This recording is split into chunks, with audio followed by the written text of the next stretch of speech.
Hey guys, today I'm going to share with you how to make a delicious Café de Olla.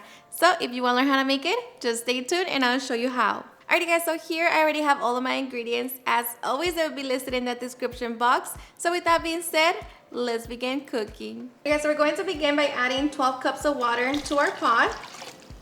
Along with that, 2 cinnamon sticks. And I always like to break them just to intensify the flavor. This is optional, but I also like to add a little orange zest. Along with that, add 4 star anise, 5 whole cloves, and 2 piloncillos. Just going to allow the piloncillos to dissolve. Alright guys, so by the time our piloncillos dissolve, our water should have come to a boil. So now we're just going to allow it to continue boiling for about 2 more minutes. Okay, and once it's done, we're just going to turn it off. And here we're going to be adding half a cup of instant coffee. And I also like to add ground cinnamon. This is totally optional. And we're just going to mix it to dissolve the coffee. Once that has dissolved, we're going to strain our mixture to remove the clove, the anise, and of course the cinnamon sticks. Just make sure that you get rid of all of it. Alrighty guys, and just like that, we have our delicious Café de Olla. We can now get ready to serve and enjoy.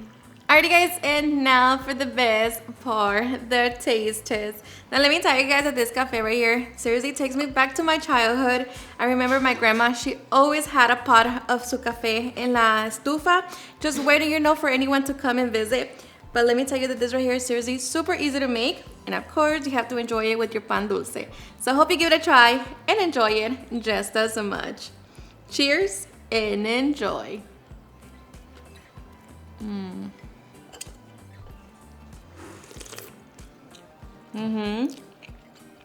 Seriously, it's super delicious.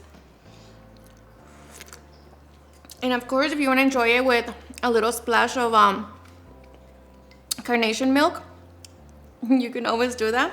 But this right here, it's seriously the best. Alrighty guys, and there you have it, how to make a super easy and delicious Café de Olla. I hope you guys enjoyed watching this video, and if you did, please don't forget to give me a big thumbs up, share with your friends and family, and if you record this recipe, please don't forget to tag me on any of my social medias, and if you're new to my channel, please hit the subscribe button so you guys can be part of our family. Thank you so much for watching, and I'll see you guys on my next video. Bye.